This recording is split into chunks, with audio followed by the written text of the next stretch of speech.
So hello everyone, welcome back to my channel. This is Raghav Arora और आज की video जो है उस पर हम डिस्कस करने वाले हैं कॉन्टिन्यूटी एट अ पॉइंट। ये हमारा कॉन्टिन्यूटी का सेकंड लेक्चर है गाइस। जो फर्स्ट लेक्चर था उसमें हमने क्या डिस्कस करा था? हमने डिस्कस करा था कि एक्चुअल में कॉन्टिन्यूटी होती क्या है और हमने समझा था, फील करा था कॉन्टिन्यूटी को with the help of graphs, और समझा था कि कौन से फंक्शंस कॉन्टिन्यूअस होते हैं और कौन से नहीं होते हैं। ठीक है गाइस, तो पिछली वीडियो में हमने कॉन्टिन्यूटी को बहुत अच्छे से फील कर लिया था। इस लेक्चर में डिस्कस करेंगे कि किस तरह से हम कॉन्टिन्यूटी को मैथमेटिकली जो है एक्सप्रेस कर सकते हैं, और जिस मैथमेटिकल एस्पेक्ट से हमें क्वेश्चन सॉल्व करने हैं वो प्रॉपर फॉर्मूला डिराइव करेंगे हम, समझ कर सारा देखेंगे कैसे आता है वो सब चीज़ें। तो चलो फिर इस वीडियो को शुरू कर देते हैं यार। अगर आप इस चैनल पर फर्स्ट टाइम आए हैं तो चैनल को सब्सक्राइब कर लो और नोटिफिकेशन बेल आइकन को भी दबा लो ताकि आप तक लेटेस्ट नोटिफिकेशन जल्दी जल्दी पहुंच पाएं। तो चलो गाइस, वीडियो को स्टार्ट करते हैं। Let's start. तो चलो यार शुरू करते हैं कॉन्टिन्यूटी एट अ पॉइंट को। तो हम लोगों ने पिछले लेक्चर में क्या सीखा था, एक ब्रीफिंग कर देता हूं। पिछले लेक्चर में हम लोगों ने सीखा था कि कॉन्टिन्यूटी क्या होती है। मैथ्स में भी कॉन्टिन्यूटी का वही सिमिलर सा मीनिंग है, कॉन्टिन्यूअस से रिलेटेड। अगर किसी फंक्शन का graph without lifting my hand मैं बना पा रहा हूं, यानी कि वन गो में मैं शुरू करके उसको खत्म कर पा रहा हूं, तो वो जो फंक्शन का ग्राफ है वो स्मूथ है, कॉन्टिन्यूअस है। और हम क्या कहेंगे कि वो जो पर्टिकुलर फंक्शन है वो क्या है, कॉन्टिन्यूअस है। इतनी बात इससे रिलेटेड जो कुछ भी समझा था हमने लास्ट वीडियो में समझा था।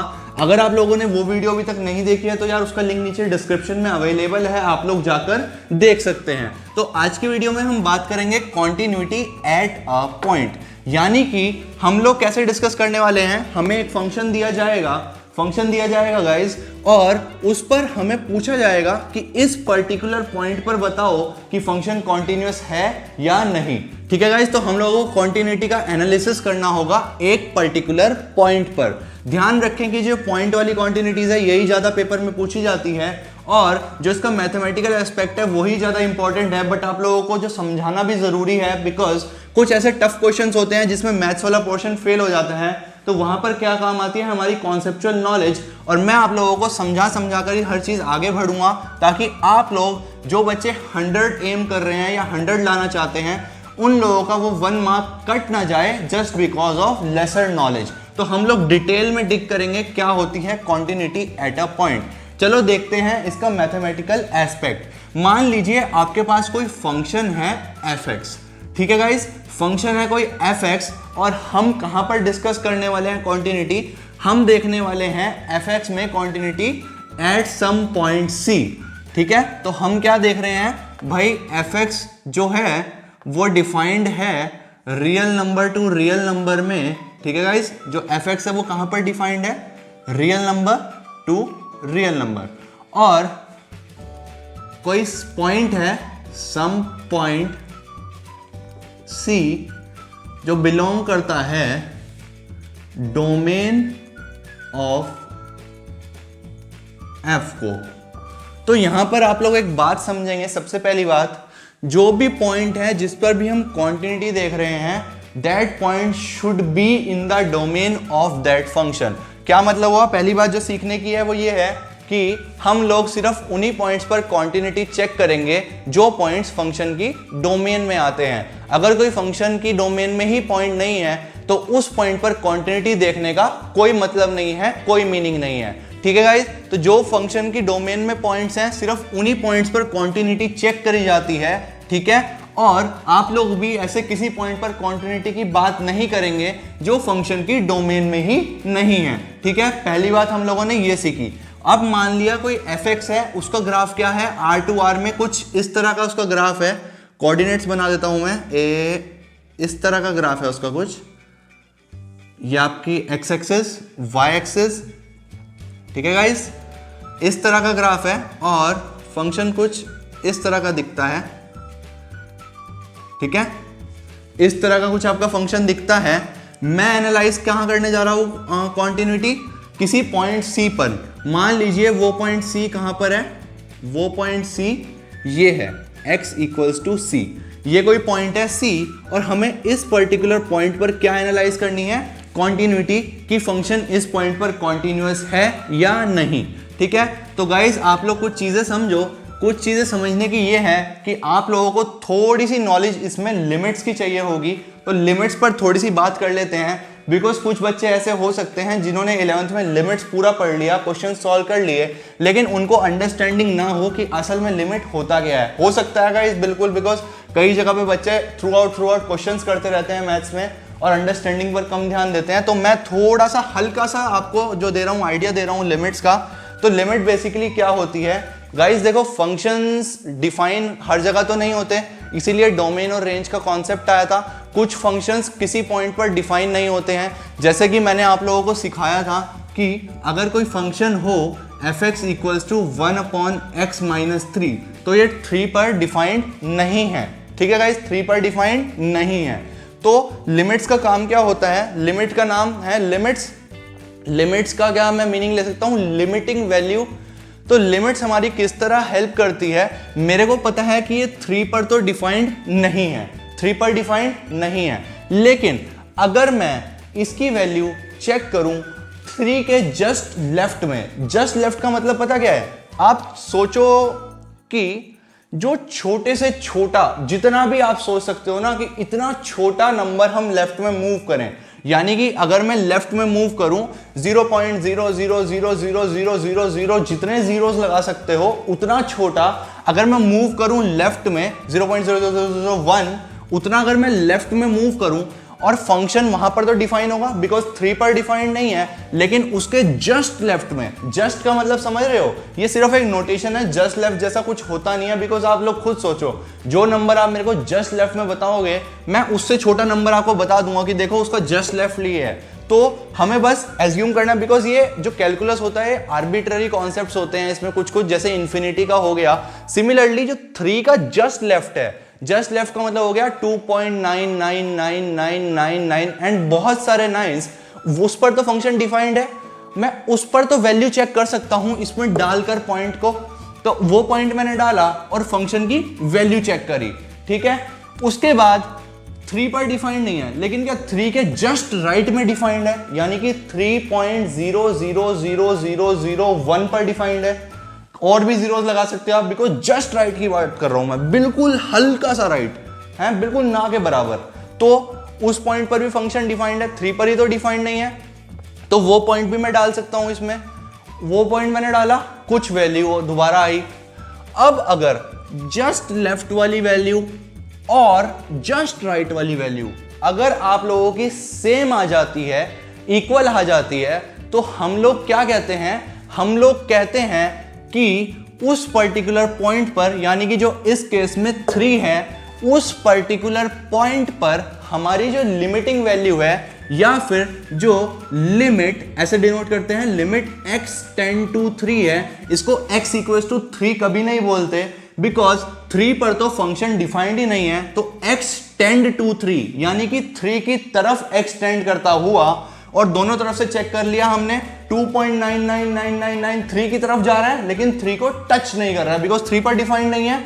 सिमिलरली 3 की राइट साइड में से अगर आप आओगे 3.000001 तो वो राइट साइड से 3 की तरफ बढ़ रहा है, लेकिन 3 नहीं है। तो हम लोग लिखते हैं limit x tend to 3 fx, यानी कि fx की वैल्यू जब x टेंड कर रहा है 3 पर, जो भी वो लेफ्ट वाला आंसर और राइट वाला आंसर आया जो इक्वल आए दोनों, उस केस में हम उसको क्या कह देते हैं, limit of that particular function at that point.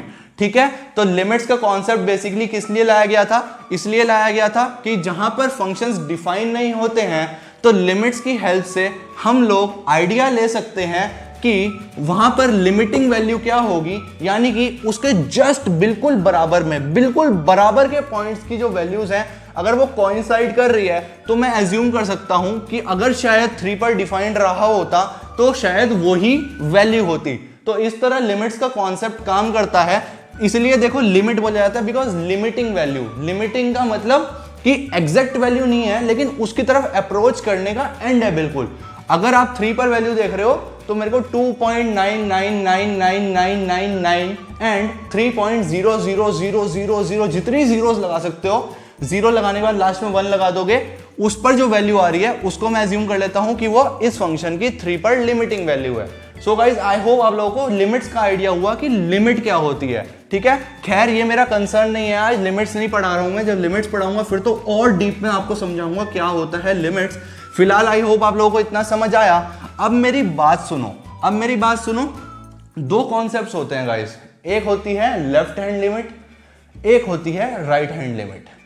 एक होती है लेफ्ट हैंड लिमिट, एक होती है right hand limit. Left hand limit पता है क्या होता है? अभी हमने ये वाला एग्जांपल देखा था। इस एग्जांपल में जब हम लेफ्ट साइड से अप्रोच कर रहे थे, यानी कि उस पर्टिकुलर पॉइंट जिसका हम एनालिसिस कर रहे हैं उसका बिल्कुल जस्ट लेफ्ट वाला पॉइंट। अब जस्ट लेफ्ट का मीनिंग आप समझ सकते हो ना मेरे दिल से, कैसा जस्ट लेफ्ट वाला आ रहा है। वो जस्ट लेफ्ट ऐसा जस्ट है कि जो छोटे से छोटा नंबर सोच सको आप, छोटे से छोटा वो पर्टिकुलर नंबर ही है जितना हम मूव करे हैं लेफ्ट साइड पे, तो बिल्कुल जस्ट वाला। ठीक है, अगर हम जस्ट लेफ्ट वाले पॉइंट पर वैल्यू चेक करते हैं और जो वैल्यू आती है उसको हम क्या बोलते हैं? Left hand limit. ठीक है, आई होप आप लोगों को मेरी बात समझ आई। सिमिलरली अगर हम उस पर्टिकुलर कंसर्न्ड पॉइंट के जस्ट राइट वाला पॉइंट चेक करते हैं, उस पर जो वैल्यू आती है उसको हम क्या बोलते हैं? Right hand limit. ठीक है गाइस, आई होप आप लोगों को लेफ्ट हैंड लिमिट और राइट हैंड लिमिट क्लियर हुआ। और किसी फंक्शन के उस पर्टिकुलर पॉइंट पर लिमिट हमेशा तब डिफाइंड होती है जब हमारी left hand limit right hand limit के बराबर हो। ठीक है, जो लेफ्ट हैंड लिमिट होता है उसको हम पता है किस तरह डिनोट करते हैं? मान लीजिए C हमारा कंसर्न पॉइंट है, तो लेफ्ट हैंड लिमिट को हम ऐसे डिनोट करते हैं x tend to C minus. अभी C माइनस का पता मतलब क्या हो गया? C के जस्ट लेफ्ट में। ठीक है, और जो फंक्शन है वो fx, जो भी आंसर आता है उसको यहां लिखते हैं। Similarly limit x tend to C plus fx, जो भी आंसर आता है उसको यहां लिखते हैं। अगर ये दोनों ही इक्वल नहीं आ रही हैं तो मैं कह सकता हूं कि जो लिमिट है x tend to C fx पर, यानी कि C पॉइंट पर जो लिमिट है वो डिफाइंड ही नहीं है, एग्जिस्ट ही नहीं करती। लेकिन अगर ये दोनों वैल्यूज इक्वल आ रही हैं किसी नंबर मान लीजिए d के, तो इन दोनों से मैं क्या इंटरप्रेट करूंगा कि इसका मतलब जो limit x tend to C fx है, यानी कि जो पॉइंट C पर लिमिटिंग वैल्यू है वो मेरी किसके इक्वल है? d के। ठीक है गाइस, सो आई होप आपको ये बेसिक्स क्लियर हुए। 11th क्लास में पढ़ाया जाती हैं ये चीज़ें, तो मैंने थोड़ा सा रिवाइज करा दिया बिकॉज मेरे को कॉन्सेप्ट यूज़ करना है और आप लोग कंफ्यूज ना हो इसलिए। ठीक है गाइस, तो चलो इसको रब कर देते हैं। आई होप आपको ये कॉन्सेप्ट समझ आया लिमिट्स का। ठीक है, अब आते हैं वापस, हम डिराइव कर रहे थे continuity at a point. Continuity का मतलब मैंने आप लोगों को क्या बताया था? कॉन्टिन्यूटी का मतलब बताया था कि अगर मैं अपना पेन लूं और ग्राफ ड्रॉ करूं तो स्मूथली बिना हैंड उठाए ग्राफ ड्रॉ होना चाहिए। अब हम बात कर रहे हैं किसी पर्टिकुलर पॉइंट की कॉन्टिन्यूटी की। यार स्मूथ बना होगा तो आप खुद सोचो, स्मूथ बना होगा तो अगर इस पॉइंट की मैं बात करूं तो इसके जो जस्ट लेफ्ट वाला पोर्शन होगा और जो जस्ट राइट वाला पोर्शन होगा, क्या उस पर इस फंक्शन की वैल्यू सेम होनी चाहिए? अगर स्मूथ हैंड से बना होगा, अगर ये ऐसे भी होता ग्राफ, ठीक है, तो अगर मैं इस पॉइंट की बात करूं, ठीक है, और मान लो इसको C है, तो इसके जस्ट लेफ्ट वाला ये बिल्कुल टच करता हुआ, मतलब आप सोच भी नहीं पा रहे हो, इतना छोटा लेफ्ट वाला और इतना ही बड़ा लेफ्ट वाला, क्या इन तीनों की वैल्यू जो y एक्सिस पर होगी corresponding to x equals to C, क्या वो सेम होनी चाहिए? ठीक है गाइस, बिल्कुल सेम होनी चाहिए, बिकॉज वो मैं जस्ट वाले की बात कर रहा हूं। ज्यादा छोटा मत सोचना, अगर आप यहां का यहां सोचोगे फिर तो बदल गई। लेकिन हम लोग कैलकुलस में किसकी बात कर रहे हैं? जस्ट बराबर वाला। तो वो जो जस्ट बराबर वाला है, क्या लेफ्ट और राइट वाले पॉइंट्स की वैल्यू सेम आनी चाहिए y एक्सिस पर, यानी कि जो x इक्वल्स टू C पर जो जस्ट लेफ्ट और जस्ट राइट वाले वैल्यू की जो लेफ्ट और राइट वाले पोर्शन की जो वैल्यू है वो सेम आनी चाहिए हमारी इस फंक्शन के अंदर। ठीक है, तो पहली बात क्लियर हुई कि सेम आनी चाहिए। दूसरी बात, जो f ऑफ c है वो भी सेम आना चाहिए। f ऑफ c का मतलब x इक्वल्स टू c, क्योंकि ये c पर डिफाइंड है और क्वांटिटी हम डिफाइंड पॉइंट्स पर ही एक्सप्लेन करते हैं डोमेन में जो होते हैं। तो x इक्वल्स टू c पर जो y की वैल्यू आएगी, क्या मैं उसको f ऑफ c कह सकता हूं, बिकॉज fx फंक्शन है और y इक्वल्स टू fx होता है। ठीक है, तो इससे मैंने क्या समझा? इससे मैंने समझा कि अगर मैं आपसे कहूं कि for fx to be continuous at x equals to c। अगर fx को कॉन्टिन्यूअस होना है x इक्वल्स टू c पर, तो क्या f ऑफ c की वैल्यू जो है, f ऑफ c का क्या मतलब हो गया कि x इक्वल्स टू c के कोरस्पॉन्डिंग जो इस फंक्शन की y की वैल्यू आ रही है, जो ये वाली वैल्यू है, ये क्या है f ऑफ c। मैं बोल रहा हूं कि x इक्वल्स टू c पर जो y की वैल्यू आ रही है वो क्या है f ऑफ c। तो अगर f ऑफ c को मैं किसके इक्वल कहूं, मैं कहूं कि वो इक्वल होना चाहिए limit x tend to c minus fx, ठीक है, और वो इसके भी इक्वल होना चाहिए कि x tend to c plus fx। तो क्या ये बात सही है? क्या आप लोग समझ पाए मैं जिस बारे में बात कर रहा था? मैं बोल रहा था कि इस पॉइंट पर फंक्शन कब कॉन्टिन्यूअस होगा, फंक्शन तब कॉन्टिन्यूअस होगा जब जो इस पॉइंट पर एग्जैक्ट वैल्यू है अगर वो कोइंसाइड कर जाए इसके जस्ट लेफ्ट वाले वैल्यू की, जो कि होती है limit x tend to c minus fx। Limit का कॉन्सेप्ट हम तभी यूज करते हैं जब बिल्कुल जस्ट वालों की बात कर रहे हैं, ठीक है, समझ रहे हो? पता है कितना जस्ट, इतना छोटा सा डिफरेंस कि जीरो के बराबर डिफरेंस, लेकिन डिफरेंस है, ठीक है। तो अगर मैं कहूं कि फंक्शन की c पर वैल्यू अगर इक्वल हो जाए बिल्कुल जस्ट लेफ्ट वाले पोर्शन पे, यानी कि c माइनस पे, और इक्वल हो जाए जस्ट राइट वाले पोर्शन पे यानी कि c प्लस पे, तो क्या मैं कह सकता हूं कि जब इस फंक्शन का ग्राफ बना होगा तो वो स्मूथ हैंड से बना होगा, बिकॉज वैल्यूज बिल्कुल सेम आ रही है, स्मूथ हैंड से ही पॉसिबल है। बिकॉज अगर आपने हैंड उठा दिया अपना तो फिर तो इक्वल आना तय नहीं है, बिल्कुल हो ही नहीं सकता, ठीक है। तो ये जो कंडीशन होती है ये हमें कॉन्टिन्यूटी के बारे में बताती है एट सम पर्टिकुलर पॉइंट। अगर लेफ्ट हैंड लिमिट, इसको क्या बोलते हैं, इसको बोलते हैं गाइस लेफ्ट हैंड लिमिट, ठीक है, और इसको क्या बोलते हैं राइट हैंड लिमिट, ठीक है, right hand limit, left hand limit. अगर राइट हैंड लिमिट और लेफ्ट हैंड लिमिट इक्वल है तो क्या मैं इसको ऐसे भी इंटरप्रेट कर सकता हूं कि जो फंक्शन की c पर वैल्यू है वो limit x tend to c fx के इक्वल जब होगी तभी मैं कह पाऊंगा कि ये पर्टिकुलर फंक्शन पॉइंट c पर कॉन्टिन्यूअस है, ठीक है गाइस।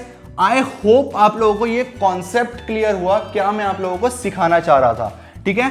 f ऑफ c का मतलब क्या हो गया, x इक्वल्स टू c की जो ग्राफ की y एक्सिस की वैल्यू आएगी उसको क्या बोलेंगे f ऑफ c, यानी कि जो ये वाला पॉइंट है इसको क्या बोलूं मैं c, क्योंकि x कोऑर्डिनेट क्या है c और y कोऑर्डिनेट इसके कॉरस्पॉन्डिंग क्या होगा f ऑफ c, ठीक है। ये हो गए हमारे कोऑर्डिनेट्स। तो मैं क्या बोल रहा हूं कि कोई भी फंक्शन किसी पॉइंट पर कब कॉन्टिन्यूअस होता है, वो तब कॉन्टिन्यूअस होता है जब उस पॉइंट पर जो एग्जैक्ट वैल्यू है यानी कि f ऑफ c वो किसके इक्वल हो जाए, उसके जस्ट लेफ्ट वाली वैल्यू के, यानी कि limit x tend to c minus fx, और उसके जस्ट राइट वाली वैल्यू पे यानी कि limit x tend to c plus fx।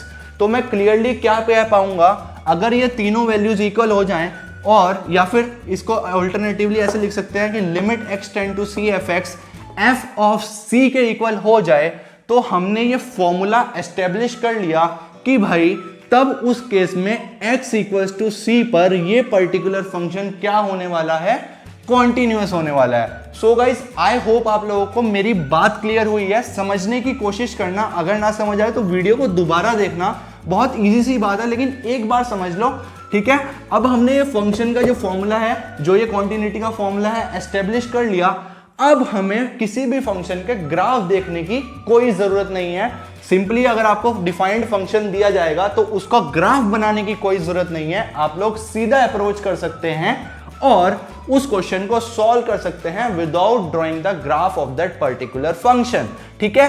तो आप लोगों को बस एक बार सीखना है कि मैंने कैसे बनाया, ठीक है। ये c है, c माइनस की वैल्यू क्या होगी, c है ना, तो c माइनस जस्ट बराबर वाला, ये जस्ट वाला, ये बिल्कुल बराबर वाला, उस पर वैल्यू सेम आने वाली है, जस्ट बराबर वाला। मैं ड्रॉ तो कर रहा हूं ना यार जस्ट बराबर वाला, लेकिन ट्रस्ट मी वो वाला जो जस्ट बराबर है ना वो मैं ड्रॉ ही नहीं कर सकता, ठीक है। मेरे मार्कर की निब इतनी मोटी है कि वो जस्ट बराबर वाला तो इससे भी बहुत छोटा है, सिमिलरली जस्ट बराबर वाला राइट साइड वाला ये हो गया,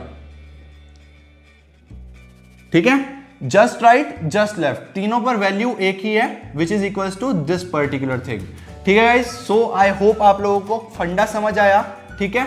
अब 1 मिनट के लिए वीडियो को पॉज करो, जो कुछ भी मैंने सिखाया वो नोट्स में लिख डालो और समझने की कोशिश करो, फिर बात करते हैं एक और चीज की।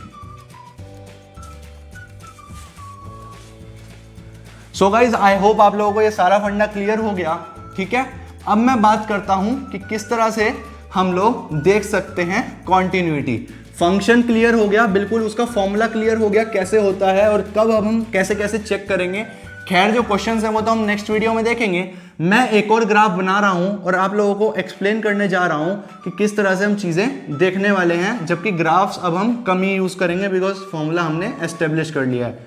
ग्राफ सिर्फ समझाने के लिए थे गाइस। अच्छा, अगर मैं कुछ फंक्शन एक डिफाइन करूं इस तरह से, किस तरह से, यहां से आया ये, इस पर ओपन, ठीक है, और यहां से क्लोज और इस तरह से चला गया।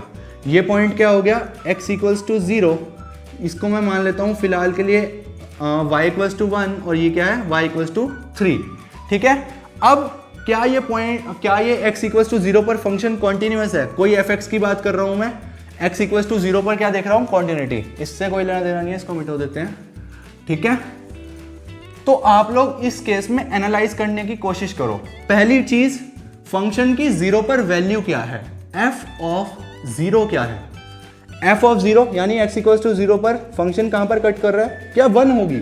बिल्कुल भी नहीं, बिकॉज देखो 1 पर ओपन है, ओपन का मतलब कि 1 इंक्लूडेड नहीं है, ठीक है। 1 को छोड़ दिया और ऊपर बढ़े ऊपर बढ़े। क्या 3 पर क्लोज्ड है, यानी कि जो f ऑफ 0 है वो किसके इक्वल है, 3 के, ठीक है गाइस। आई होप आपको समझ आया कैसे मैंने देखी फंक्शन की वैल्यू। अब अगर मैं बात करूं limit x tend to 0 minus fx, तो वो किसके इक्वल होगी, यानी कि fx फंक्शन में अगर x जो है वो 0 से जस्ट छोटा है, बिकॉज 0 माइनस लिख रहा हूं, तो उसकी लिमिटिंग वैल्यू क्या होगी, ये 0 है, 0 से जस्ट छोटा उसके लेफ्ट में आएगा कि राइट में, लेफ्ट में आएगा। आप लोग देख सकते हैं कि जस्ट लेफ्ट वाले को अगर मैं ऊपर इंटरसेक्ट कराऊंगा ग्राफ से तो वैल्यू तो 1 ही आनी है, बिकॉज 0 पर तो 1 नहीं है, लेकिन उसके जस्ट बाजू वाले पर 1 होगी, ठीक है। क्योंकि देख लो आप लोग, अगर मैं उस जस्ट छोटे को थोड़ा जूम करके बनाऊं, मैंने बहुत ज्यादा जूम कर दिया, तो वो जस्ट छोटा क्या मैं यहां पर कह सकता हूं, ये बहुत ज्यादा जूम्ड है गाइस, मेरे को फील करो, समझो कि मैं कहना क्या चाहता हूं, ये बहुत ज्यादा जूम्ड है, वो तो जस्ट बाजू वाला है, ठीक है। तो ये हो गई उसकी वैल्यू। क्या ये 1 के इक्वल आ रही है, यस। अब देखते हैं limit x tend to 0 plus fx, यानी कि 0 से जस्ट राइट वाला। अब वो जस्ट राइट वाला है तो बहुत छोटा, लेकिन अगर मैं उसका जूम्ड वर्जन बनाऊं, उसको 1 लाख टाइम जूम कर दूं, तो वो यहां पर पहुंच जाएगा जूम करने के बाद। ये है बिल्कुल बाजू में, ठीक है। और आप खुद देख सकते हैं कि 0 प्लस में कुछ भी वैल्यू हो, वो इंटरसेक्ट तो ऊपर वाले पोर्शन पे करेगी, बिकॉज ये वाला पोर्शन तो यहां खत्म हो गया। तो क्या मैं कह सकता हूं कि 0 प्लस की जो वैल्यू है वो 3 होने वाली है, 3 होने वाली है। तो क्लियरली जो मेरे को देखने को मिला कि जो limit x tend to 0 minus fx है वो ही इक्वल नहीं है limit x tend to 0 plus fx। तो इसका मतलब तो ये हो गया कि जो limit x tend to 0 fx है वो ही डिफाइंड नहीं है, not defined, because left hand limit और राइट हैंड लिमिट क्लियर नहीं है। क्लियर का मतलब इक्वल नहीं है, तो इसका मतलब वो लिमिट ही डिफाइंड नहीं है 0 पर, तो फिर उसको f ऑफ 0 के इक्वल रखने का तो कोई मतलब ही नहीं है। तो क्लियरली मैं क्या बोलूंगा कि ये particular function x equals to 0 पर क्या है, डिसकंटीन्यूअस। ठीक है गाइस, समझ आया आप लोगों को, x इक्वल्स टू 0 पर ये क्या है, डिसकंटीन्यूअस। अब आप एनालाइज भी कर लो, ग्राफ बनाकर देख लो, देखो यहां पे 0 पर हाथ उठा होगा तभी ऊपर गया होगा। जो मैंने समझाया कोरिलेट कर पा रहे हैं मैथमेटिकली, तो अब मैं आप लोगों को कह सकता हूं कि ग्राफ का काम इतना ही था, अब ग्राफ बनाने की जरूरत नहीं है। क्वेश्चन आएगा तो डायरेक्ट सॉल्व कर देंगे, लेकिन डाउट नहीं होगा आपको कि हमने ढंग से देखा नहीं, बिकॉज मैंने आपको समझा दिया। So guys, this is all about this video. Next video में बात करेंगे इस पर बेस्ड बहुत सारे क्वेश्चंस की, इंपॉर्टेंट क्वेश्चंस की। इस वीडियो के लिए इतना ही। आई होप आप लोगों को ये वीडियो समझ आया है। अगर ये वीडियो अच्छा लगा हो तो यार वीडियो को लाइक कर देना और कमेंट करके जरूर बताना कि कैसा था ये video. See you guys in the next video. तब तक के लिए अपना ध्यान रखें। Good bye and take care.